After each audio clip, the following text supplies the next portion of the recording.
Salatu wassalamu ala rasulillah Sayyidina Maulana Muhammad ibn Abdillah wa ala alihi wa ashabihi wa mawala. La hawla wa la quwwata illa billah.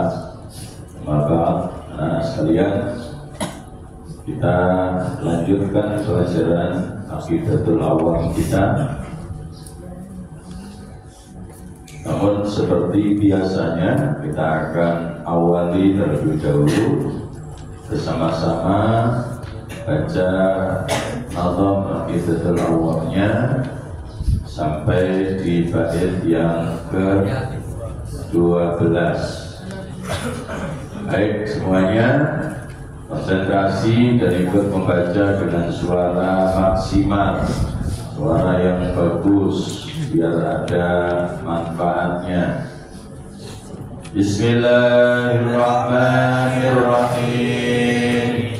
A'udzu bismillahirrahmanirrahim wa birrahimi daimil lisani alhamdulillahil qadimil awwali al akhiril baqi bila tahawuli summa salatu wassalamu sarmada ala nabi khairi man qad wa'ada wa alihi wa sahbihi wa man tabi'a sabila dinil haqqi ghairu mubtadi wa ba'du fa'lam bi wujubil ma'rifah min wajibil lillahi isrina sifat wallahu mawjudun qadimun baqi mukhalifun lil khalqi bil haqi wa qaimun wali wa wahidun wa haqqil muridun alimun bi kulli syai'in sami'un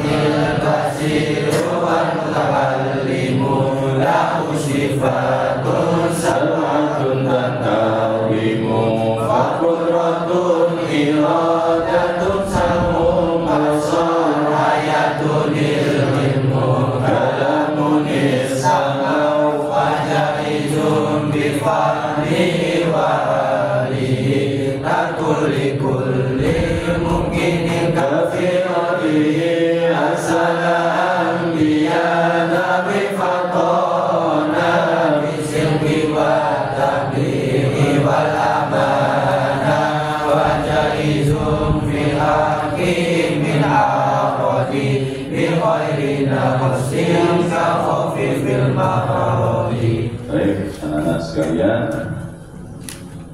kalian telah baca nazam Aqidatul Awam dari nazam pertama sampai nazam yang ke-12. Sementara pelajaran yang sudah kita pahami, kita sampai pada nazam yang ke berapa? Yang sudah kita pelajari dan akan kita lanjutkan sampai pada nazam yang ke berapa?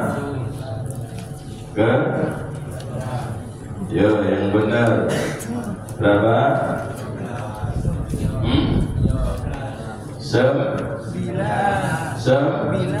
Sembilan. Bunyinya apa? Bunyinya apa? Nazam yang ke-9 bunyi apa? Baqudratun iradatun sam'un basar hayatunil. Iya. Jadi kita sampai pada kajian nazam yang ke-9 kemarin.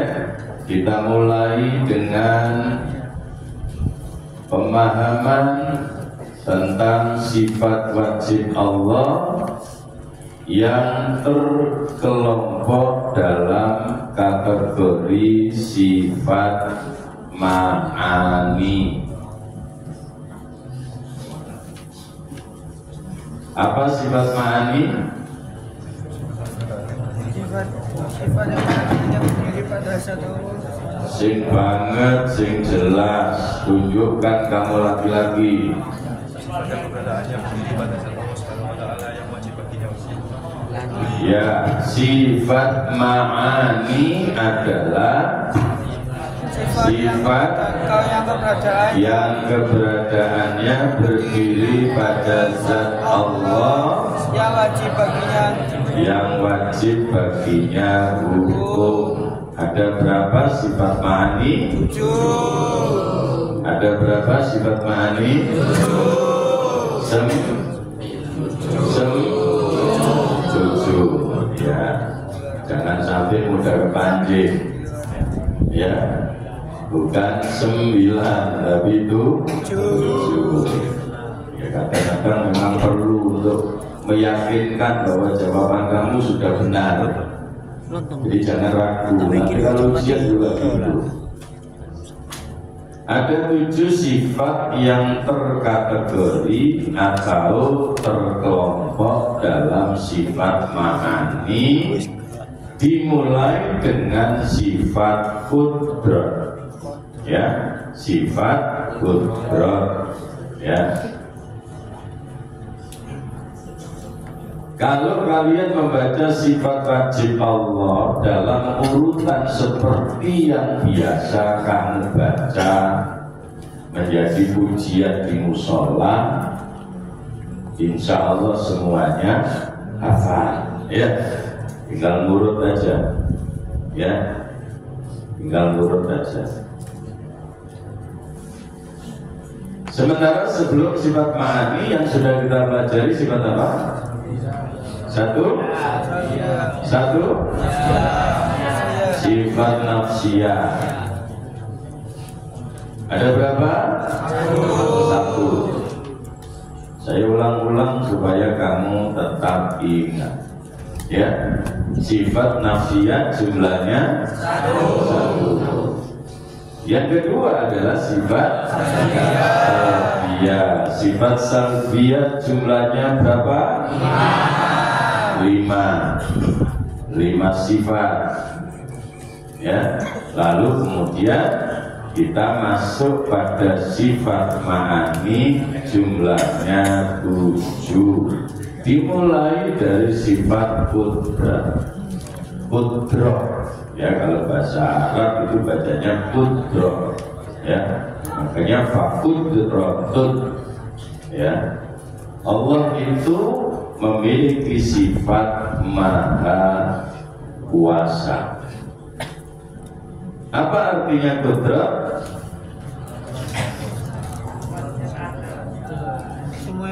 Sudah kan kemarin? Apa artinya sifat qudrat?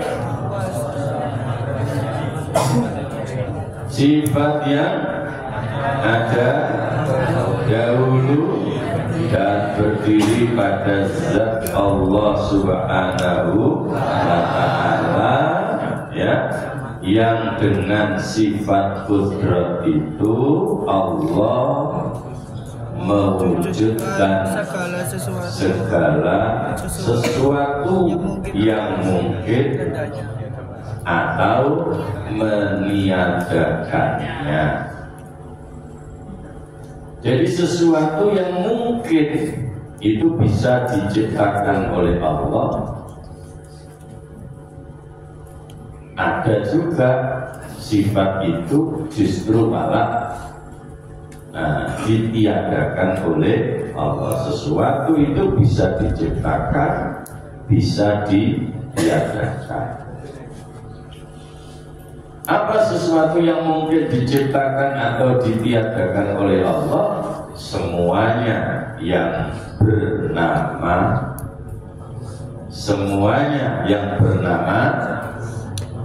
makhluk, bukan hanya manusia. Semuanya yang bernama makhluk. Agus, apa makhluk itu? Sebuah makhluk ciptaan. Apa? Makhluk ciptaan Allah. Iya, maksudnya benar dan memang benar. Jadi makhluk itu apa? Makhluk itu adalah semua yang diciptakan oleh Allah. Semuanya, semua yang diciptakan oleh Allah itu namanya makhluk, tidak hanya manusia. Surga itu juga makhluk karena diciptakan oleh Allah. Neraka makhluk karena diciptakan oleh Allah.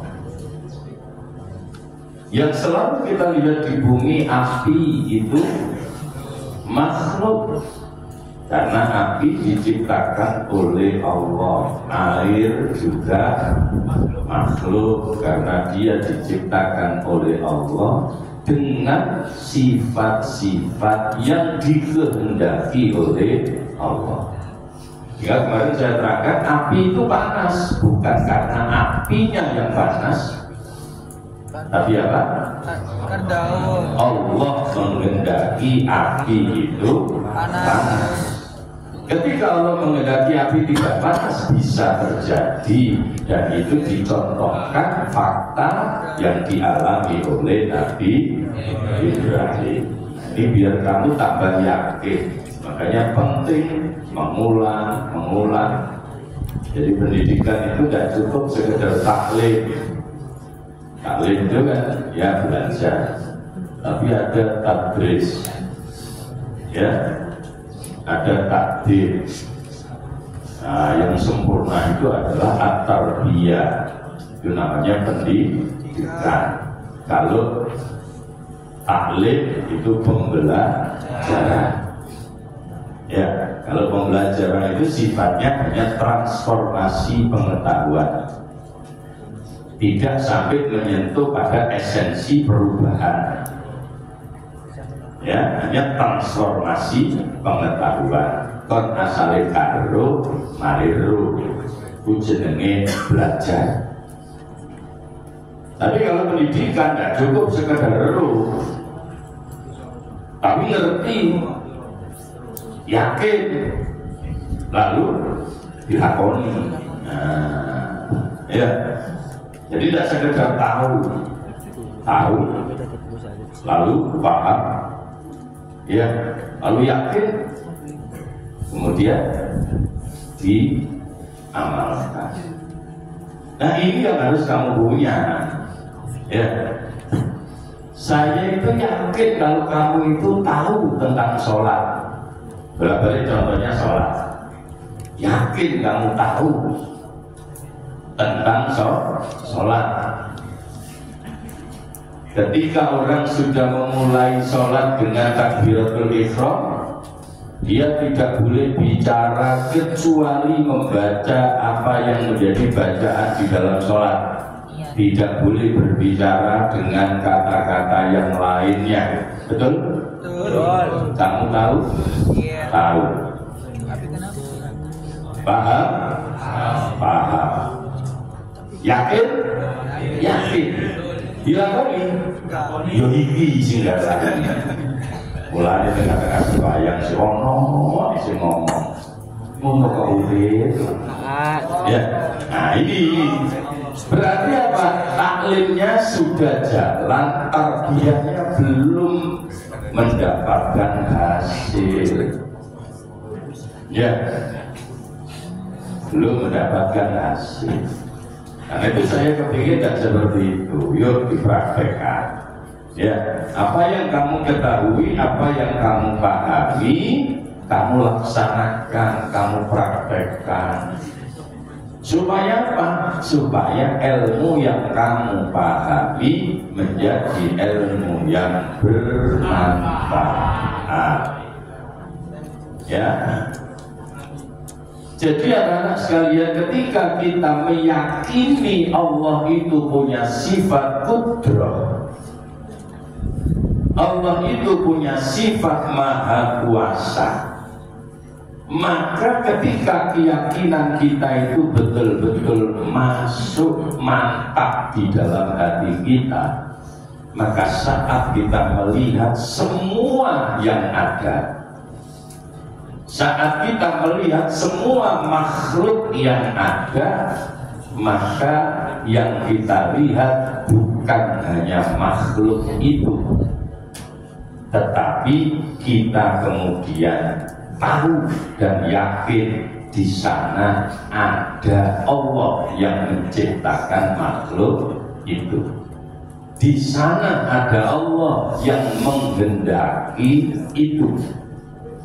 Makanya lalu kemudian sifat berikutnya biasanya digandeng, habis kudrat terus iroda, habis kudrat terus iroda. Sehingga lu api kok panas, bukan api yang panas, Allah yang menghendaki api itu panas. Air kok dingin, bukan airnya yang berkehendak untuk dingin, tapi Allah yang menghendaki air itu dingin. Rajib kok gemuk, bukan rajib yang kepingin gemuk, Allah menghendaki rajib gemuk. Semua ketika kita melihat makhluk, maka kita ingat Allah, itu yang paling penting. Itulah yang disebut dengan iman. Ya, jangan kemudian kita lihat seperti orang sekuler ketika melihat makhluk, ya sudah makhluk baik. Orang gunung meletus luar, situ alami untumun.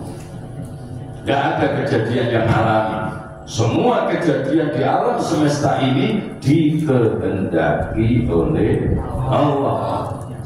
Dan terjadinya karena kemahakuasaan Allah. Sehingga kalau kita yakin seperti itu, hidup itu tidak ada yang perlu ditakuti kecuali hanya Allah, karena Allah bisa membuat segalanya. Ini yang penting sekali ya. Tidak ada. Makanya berkali-kali saya katakan, kamu takut sama guru, tidak ada gunanya.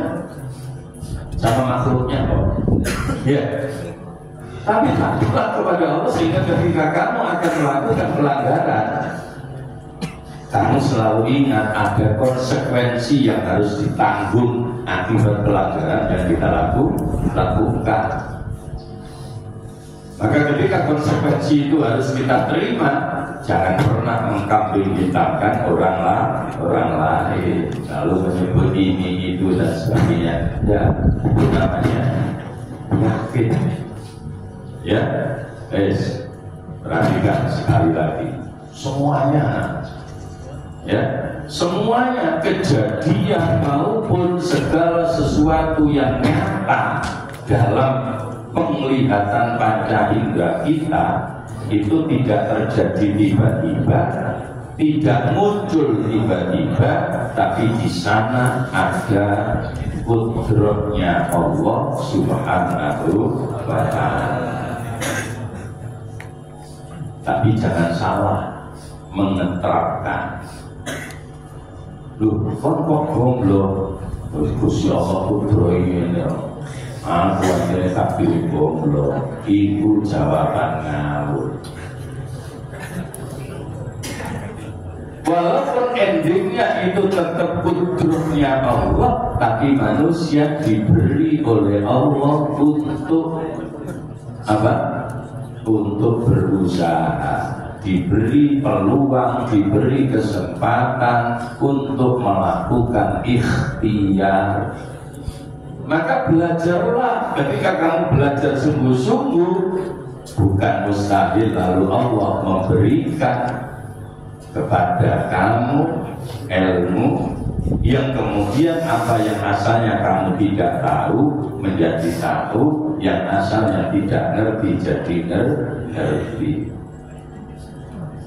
Ya, jadi sekali lagi bahwa ending dari segala sesuatu itu terjadi memang qada dan qadarnya Allah, tapi pada beberapa hal tertentu manusia diberi ruang untuk melakukan usaha.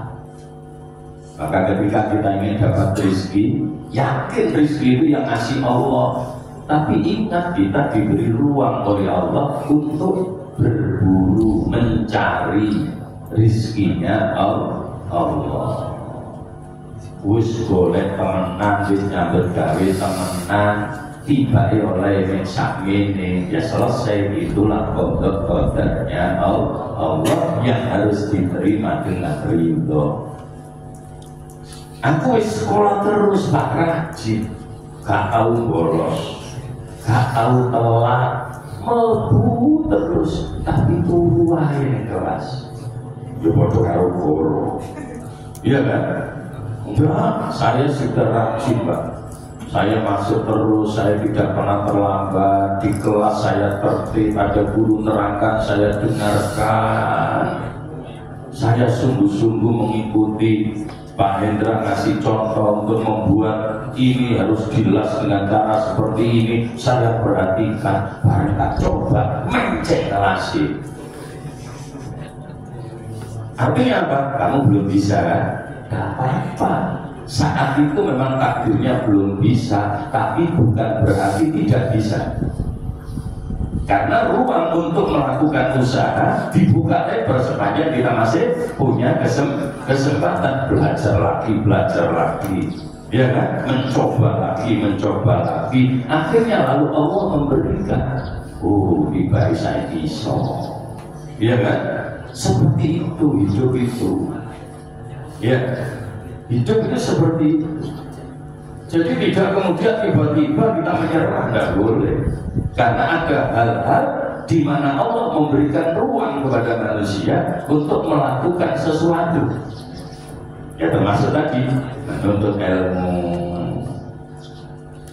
mencari rezeki. Di sana ada ruang usaha, ruang ikhtiar. Walaupun endingnya tetap kudratnya Allah, endingnya tetap iradahnya Allah. Yes, sampai di sini paham nggak? Paham nggak? Ya, mudah sekali dipahami asal kamu mau memahami. Ya, pahami itu. Sehingga kemudian ketika kita paham tentang itu, kita tidak akan pernah gampang putus asa. Kita juga tidak akan mudah untuk menyalahkan siapapun juga, karena kita sudah melakukan sesuatu yang terbaik. Namun Allah masih menghendaki seperti ini. Maka yang ada apa? Yang ada adalah sikap tawakal, berserah diri kepada Allah Subhanahu wa ta'ala.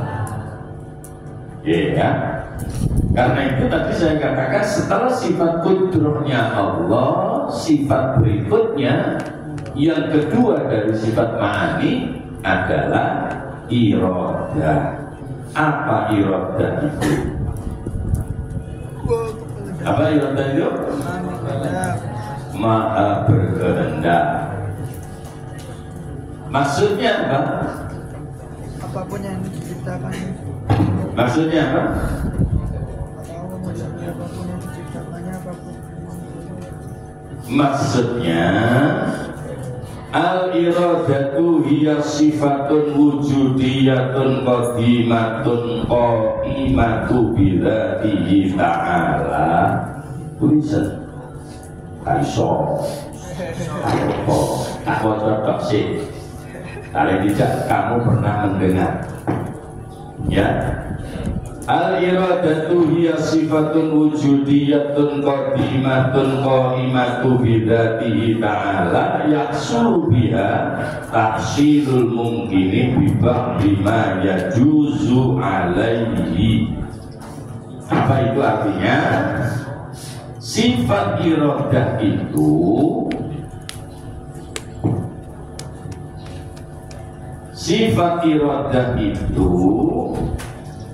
adalah sebuah sifat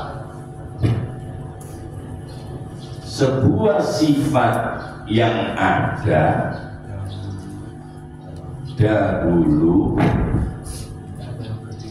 dan berdiri pada zat Allah Subhanahu wa Ta'ala yang dengan sifat itu Allah menentukan sesuatu yang mungkin. Allah menentukan sesuatu yang mungkin dengan sebagian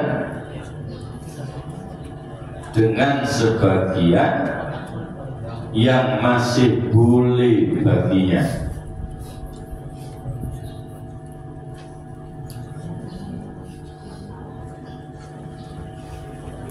Coba anak kamu baca lagi yang saya diktekan tadi. Kecil kok wae, gak tulis, makanya dipun balik di kaiso. Coba baca coba yang tadi saya diktekan.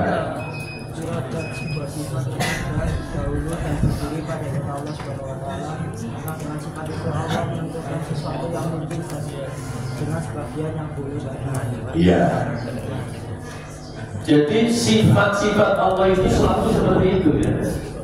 Sifat itu ada dahulu. Kenapa? Ya karena ada pada zatnya Allah dahulu, karena Allah memang punya sifat dahulu. Ya, berdiri pada zatnya Allah, iya. Ya, yang kemudian dengan sifat itu Allah menentukan sesuatu yang mungkin dengan sebagian yang masih boleh baginya. Contohnya apa? Contohnya Allah menentukan seseorang itu kaya atau miskin. Allah menentukan seseorang itu pandai. Nah, dan sebagainya. Ya. Nah, sehingga itu kemudian bisa ya bisa tidak, tergantung apa yang menjadi ketentuan yang dibuat sendiri oleh Allah tanpa dipengaruhi oleh yang lainnya. Oke. Memang pelajaran tauhid itu tidak sederhana, tapi saya yakin pelan-pelan anak-anak akan bisa menjadi paham dan pada akhirnya akan yakin, imannya akan semakin baik. Akhiri kemudian bermanfaat. Al-Fatihah.